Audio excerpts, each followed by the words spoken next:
Welcome to the definitive guide to creating bundles to scale your account.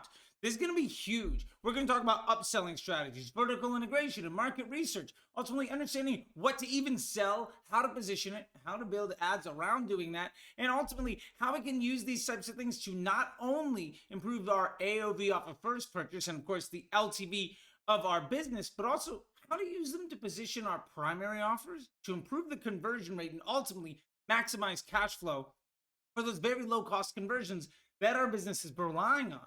Now, if you know anything about me, you know that I love a rebuttal upsell.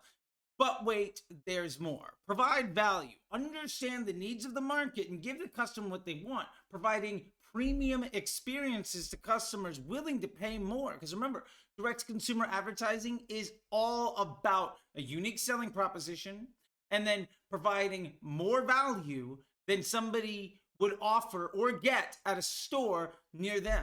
So with that being said, we're going to dive into this in just a second, but I want to say this. I know you could be literally anywhere on the internet right now and you've chosen to be here, and I'm incredibly thankful for that, and I'm going to make it 100% worth your while. So that being said, thank you very much. And moving forward, to touch on two more things. If you like what you have to see here and you have any questions, please feel free to ask. That's what I'm here for. I would love to be able to help you out with those questions. Second, if you enjoy what you see here and want to learn more, then please sign up for the newsletter at newsletter.facebookdisruptor.com. And if you're ready to maximize the LTV of your career and your business, check out the MBA program at Facebook, the Facebook Ads MBA program at mba.facebookdisruptor.com. So you can learn about the immersive lifetime membership program that I'm using to teach the best marketers all around the world. That being said, let's dive into it. So first thing that we need to cover here is the upsell strategy. Now, the upsell strategy that is really important when using bundles to improve and scale our business is pretty straightforward, but let's dive into the finer points. Ultimately, let's use one of the most famous real world examples as a foundation. You ever seen a commercial for the Ginsu knives? The infomercial. Now, I happen to have learned from the woman that put together that commercial, and there's a lot of lessons from that. Now, the first thing is they might try to sell you the knife for 20 bucks. And you're like, hey, that's a great knife. I don't know if I want to spend 20 bucks on it. Now, the traditional Facebook marketer would say, okay, great. Well, they don't want that. Let's give them to them 25% off. Now it's only $15. So now I'm put in a position of, was that product even worth the 20 bucks? Is it good for me as a marketer to instill lack of trust and devaluing my product to my customer just to try to get some revenue? The answer to that is pretty much a holistic no. That being said, we can dive into something else, because what most infomercials and honestly most products that you're going to see anywhere in the world outside of big box store offers where you are buying a low quality product designed to appease the masses at the lowest price, which is what you as a DTC brand owner are trying to compete with, and ultimately have to create a unique selling proposition to juxtapose yourself against, is providing more value. And ultimately, what made that Ginsu knife commercial great wasn't that it was the knife. It was the knife plus the thing that cut a fish, 3 other knives, a sharpener, a box to put it all in, a mat to get it in, and then, but wait, there's more. Act now, you get a second one completely free for 3 easy payments of $39.99. You were iffy about spending 20 bucks. Now you are far more likely than you were at the 20 to spend 120 bucks. Now there's a few things going on here, but ultimately the upsell strategy is, I don't even want to try to sell you the one item. I'm going to give you the entire suite. We'll get into vertical integration here in a minute. I'm also getting into some market research to understand how to build that, but the ultimate thinking here is, when we're trying to do an upsell, part of the value isn't just the initial product. If you were just buying a Ginsu knife, it'd be another knife. Nobody cares about the one knife. What made that stand out was it wasn't just the knife, but it was the entire package, plus a great advertiser. And then you get one for yourself and something for somebody else. So the strategy in that upsell, like most upsells, is we're giving you more than one product. We're giving you more value. We're overcoming the objection of price by giving you more value, a better experience, a premium customer experience. And so your upsells have to be designed around that premium customer experience that in general puts more product into the hands of your customer. And why do we want more product in their hands? Well, two very big reasons. Number one, more products in the package means more goods in the home. That's more tangible things that people interact with, more emotional connections to real world goods, and ultimately more branding that somebody sees subconsciously over and over and over again. This is really, really important. If the Ginsu knife was one of a few knives in the drawer, you might not remember it. But the fact that it comes in a block with another one and a mat, and you start to get 5 or 6 different things, means that you're seeing that logo on your kitchen counter every day. Maybe you don't use the block, you get rid of it, but it means that there's 5 or 6 knives in your drawer that you see every single day. And not just you, but you might have gotten that extra one as a gift or for another home or for a family member. Now it's you and them and everybody else that uses it. So if you're in a situation with roommates, or you're in a situation where family comes over, or if you're in a situation where you've got friends over and somebody's using stuff, you're making impressions every single time somebody sees that product and that brand name. How many times have you seen sneakers like, oh, that's really cool, what is it? Well, that's another impression. That's another potential customer. That's another customer journey that's getting curated. And we often talk about, well, Facebook ads is just prospecting, and we're going to try to also retarget and bash people over the head with things. But remember that by the time that person sees your first ad, it's exceptionally rare that that is not a retargeting impression. Maybe not for your brand, but definitely Ginsu Knives wasn't the first time you ever saw a knife as a product. You were already interested. Otherwise, you would have turned it off right away.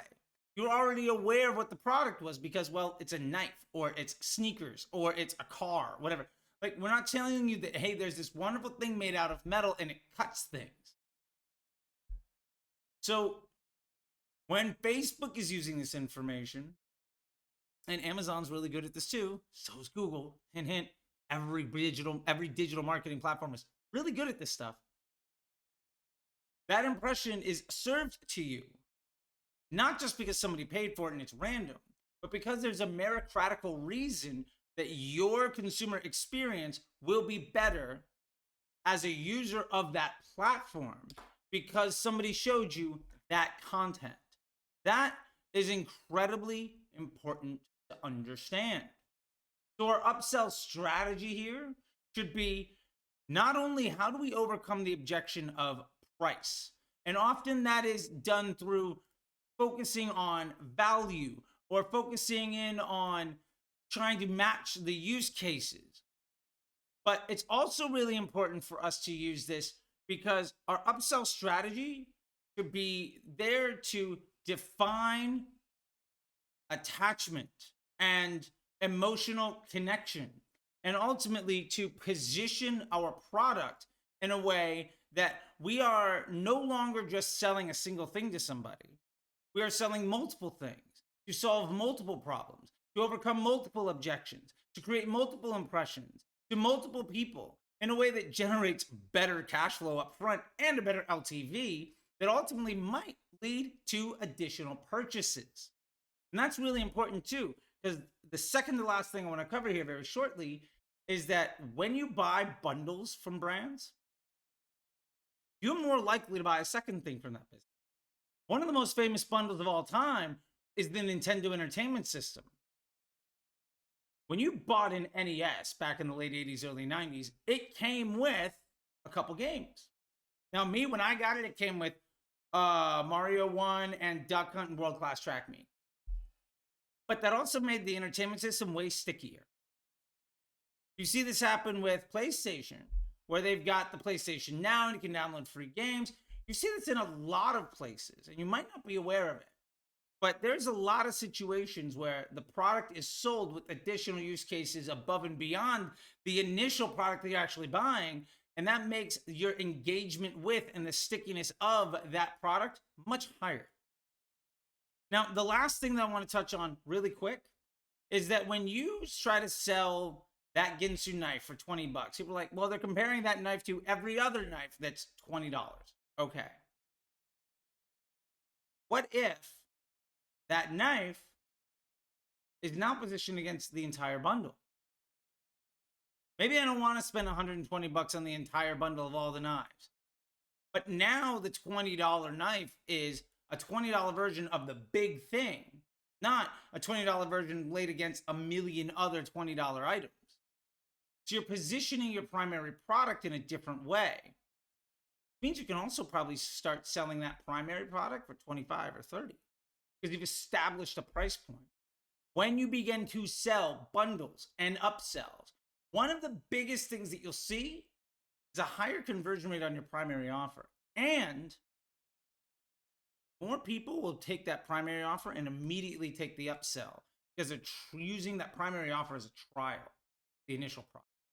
If you have any questions on this stuff, please comment below. If you like all of this stuff, hit the like button, subscribe. Let me know what you think. If you're listening to the audio podcast, I really appreciate it. And hey, go ahead and subscribe, download it. You don't even have to listen to it. I appreciate all of it. And if you really like this stuff, do not be afraid to sign up for the newsletter. You'll get one thing from me every week on Sundays with all sorts of advice. And again, check out mba.facebookdisruptor.com if you want to know about the Facebook Ads MBA program.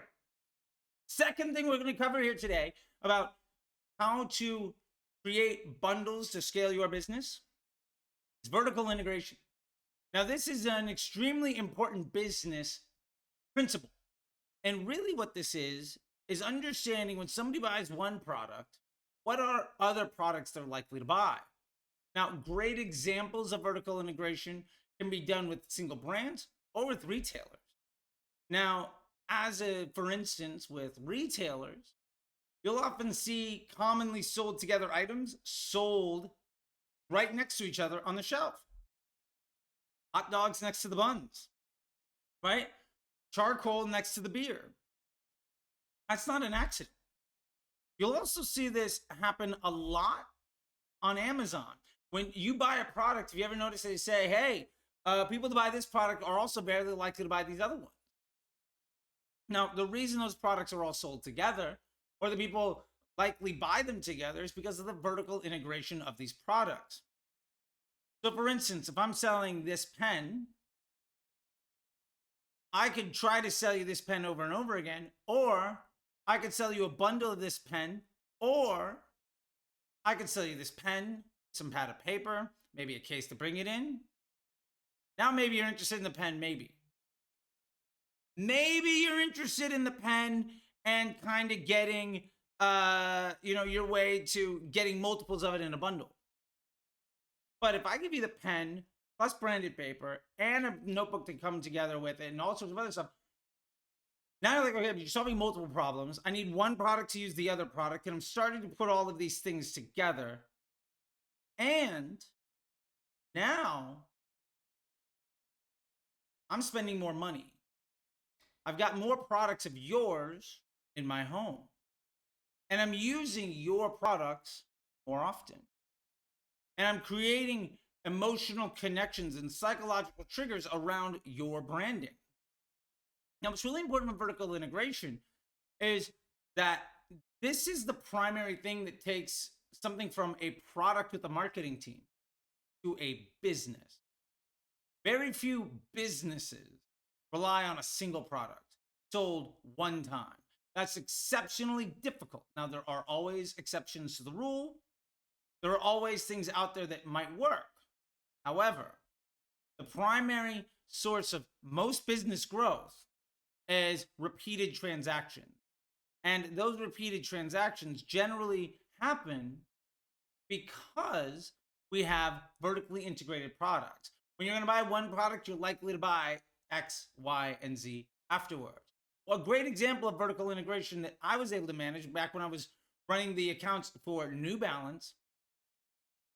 You think of New Balance, you think of sneakers. And hey, you might buy a pair of New Balance shoes once every 2, 3 years, or like five, because the things are indestructible and high quality.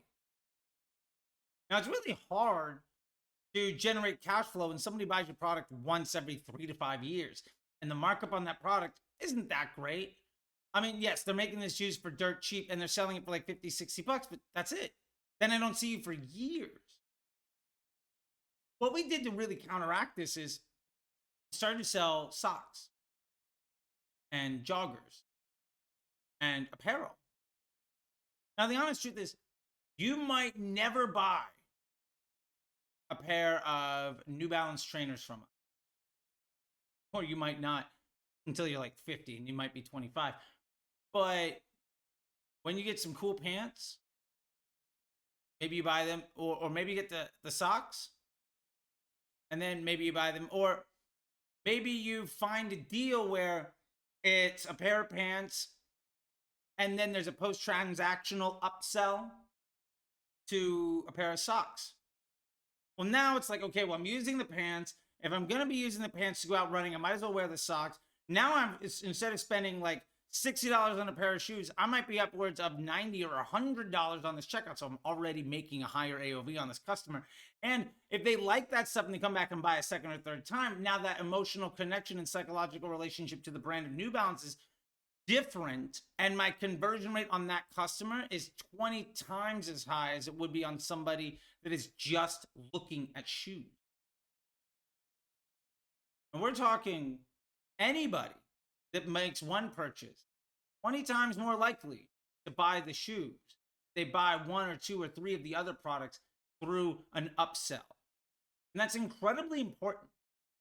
Now, when we're looking at this stuff, we have to understand that bundling is the easiest way of creating these upsells. And you don't have to think of the bundle as the primary service, the primary offer, the primary product. The bundle can be a post-transactional upsell. You bought this product. People that bought this product really like this product. You can get it now for 25% off. That's a bundle. You're regularly buying this product, by the way. If you want to add this thing, you don't have to pay for shipping, and we'll give it to you 3 months for free. That's a bundle. You can start to say, if I'm already getting revenue from, I'm already getting them interested. Now I can sell other products that accompany that thing. And in that way, I'm starting to build more value psychologically and emotionally with the brand. Going back to Ginsu knives that we covered when we were talking about upsell strategies, that vertical integration is straightforward. Here's the knife that'll, cut through a shoe and a sneaker and a tomato and also be, whatever else. Great.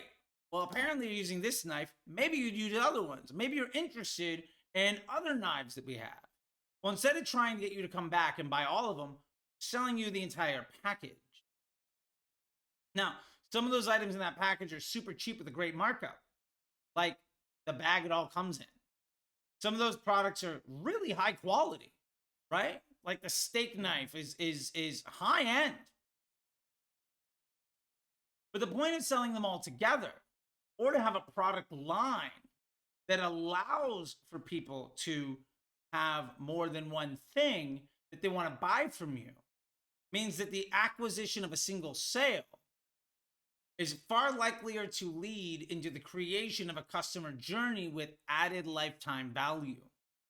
And that's tremendously important, because once you're building lifetime value with an upsell that creates vertical integration, or creates a path through vertical integration through multiple products, now we're no longer trying to make a sale at a profit. We are no longer concerned about ROAS, because that's also a nonsense number anyway. It's not cash flow.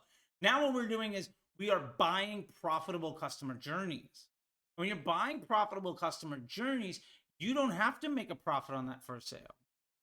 Matter of fact, I've done it where I'm losing 30 cents, 50 cents on the dollar on that first sale.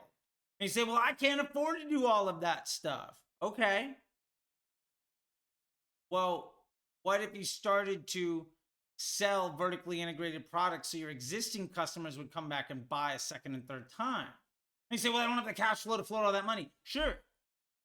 But what if 10, 20, 30% of your customers came back and bought other things because you solved one problem and you have other solutions to very similar problems? Or the use of one item begets the use of another. This pen needs paper to write on. When you start thinking about stuff like that, you're also going to start realizing that more and more percentage of your revenue on a daily basis comes from transactions you didn't have to pay to acquire in that instance. So now we're really talking about a situation where my vertical integration of products, where I'm using upsells either in the transaction or as just a bundle that I'm selling over time. Think of them bundles as an overtime option. Those are allowing me to have access to the opportunity to not need to make money on the first day because I'm waking up with money coming in that I don't have to pay to acquire. I don't need a 1x ROAS to break even because I woke up with 20 cents in my bank for every dollar I'm going to spend today. That's incredibly important. Now, when we're talking about doing this and creating bundles to scale and upselling, once we understand what these vertically integrated journeys are, you can just sell them as one individual SKU. That unlocks everything. If you have any questions about this stuff, again, please comment below. I know this is really high level thinking. It's probably poking holes in a lot of things that you were told that were very important that were absolutely dead wrong.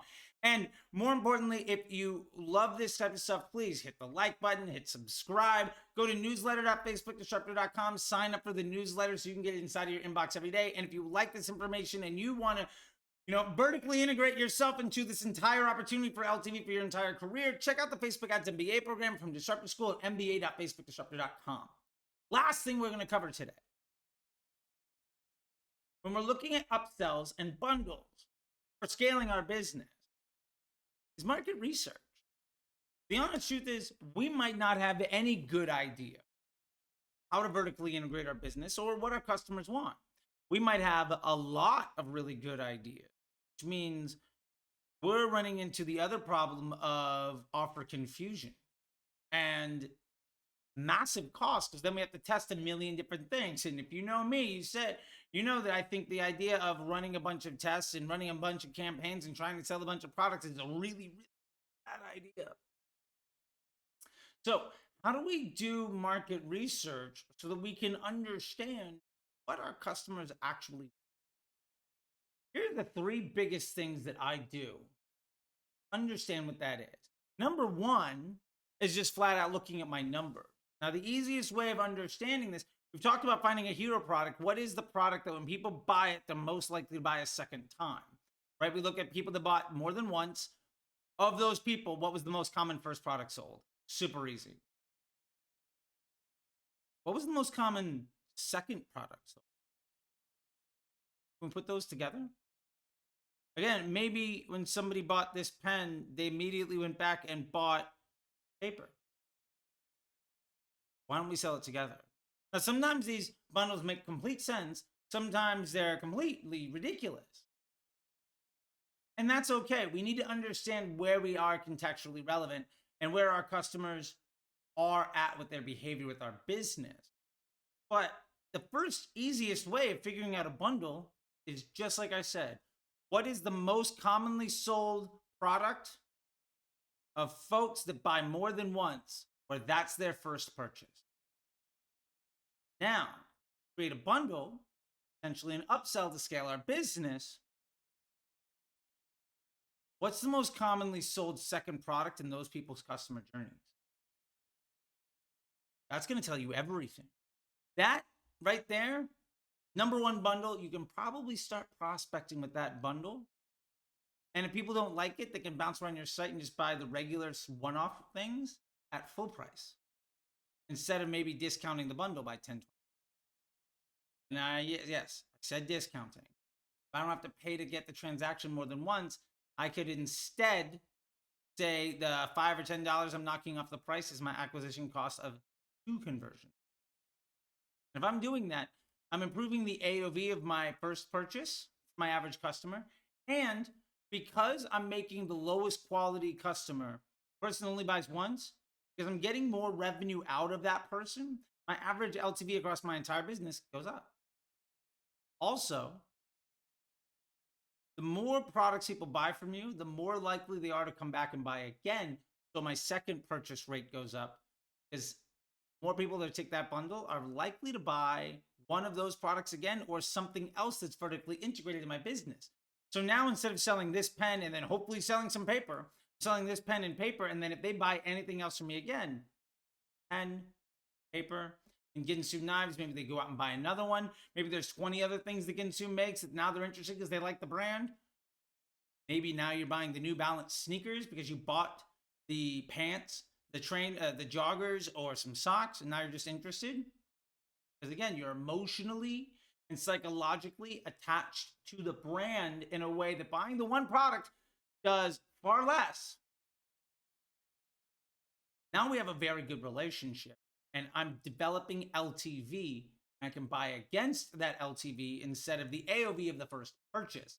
So I'm able to massively scale my business because I can effectively spend against future revenue. And again, you're like, well, I don't have the cash flow to spend against future revenue. If you're getting additional purchases every single day, you're getting those LTV journeys to mature. More and more percentage, a higher percentage of your revenue on a daily basis is coming in on transactions you didn't have to pay for. You can just use that revenue. Lose 50% of that revenue on your break even. So if you were to make $5,000 today and otherwise you would have made 20, you can lose $2,500 on Facebook with your advertising today or this month or this year. You can lose that money at the first transaction because you already made $5,000. So there's a cushion. You have to start to understand the unit economics here. But that's how we really begin to scale, because that allows us to have access to greater volume because we don't need to be as efficient. And then we can basically give ourselves a new allowable CPA, which means that when we raise budget, we are likely to see a higher bid. So we're going to probably lose a little bit of efficiency. But because we're getting higher volume, the machine's going to get smarter faster. We can do more creative testing. We can maybe improve that CPA and our estimated action rate, our advertiser score. All the numbers start to go up. I've done this repeatedly, and I've 5x or 10x businesses that were already doing 6 or 7 figures into the high 7s, mid 8s range in less than a year. And I've done that 4 times in the last 5 years. This stuff works. The other 2 things for market research. Number 1, Amazon. When somebody buys, if you were to go to your competitor, even your own product list on Amazon, and you were to say people to buy this likely buy these other 2 things, right? They give you that sort of that bundle, right? Like this plus this plus this. Now they're not discounting that bundle. They're just making it easy for you. But that's also really telling. What do people buy together? Can I produce that product? Do I have that suite of products? What's the type of customer that's buying that suite of products versus just what I'm selling? How can I more align my offer construction to match that customer need? Amazon is incredibly smart, and based off of their millions and millions of transactions, if my product is the hero product in this bundle, what are the other products being upsold, and how do I incorporate that into my vertical integration? That I have an upsell strategy built around market research. That's a tremendously powerful exchange that I highly, highly, highly recommend you invest your time and money into. The last thing for market research that I enjoy doing, or that I do myself when looking for this, is very simple. I'll poll the audience. I can't tell you how many times making a social media post that says, hey, vote on the next product, where you do renders of the next few things that you want people to buy. Or you send out an email and you ask people to vote on it. Maybe this isn't step 1. Maybe it's the validation of an idea. Maybe You've come up with 3 or 4 ideas, and it's the deciding factor based on the information we get from this poll, what people are going to actually want to take action on. But you'd be surprised when you go to your customers and say, hey, thank you so much. I know that you guys love us. You're engaging and loyal. Thank you. What else would you like to see? You'd be surprised how honest and how valuable the feedback that you're going to get is. When was the last time you actually got on customer service calls with your clients and said, what can we give you that would make this more valuable for you? What products are you looking for? And for people that are unhappy, what was your expectation? Where else did you go? What are the products did you buy? Basically, what are my competitors doing better than me? What does their offer look like? I generally do that way before I ever go to my competitors' pages and see what they have going on, because I have no idea about their financial backend. I have no idea about the success or failure rate of any of these offers. I have no idea about the PSM of any of them. What people put on their page to sell is an extraordinarily low quality indicator of what people actually buy. That's unfortunate. But overall of this, we've gone over what is your upsell strategy? What is vertical integration, and how do we use it to ultimately build bundles based on market research? With that being said, I'll see you on the internet.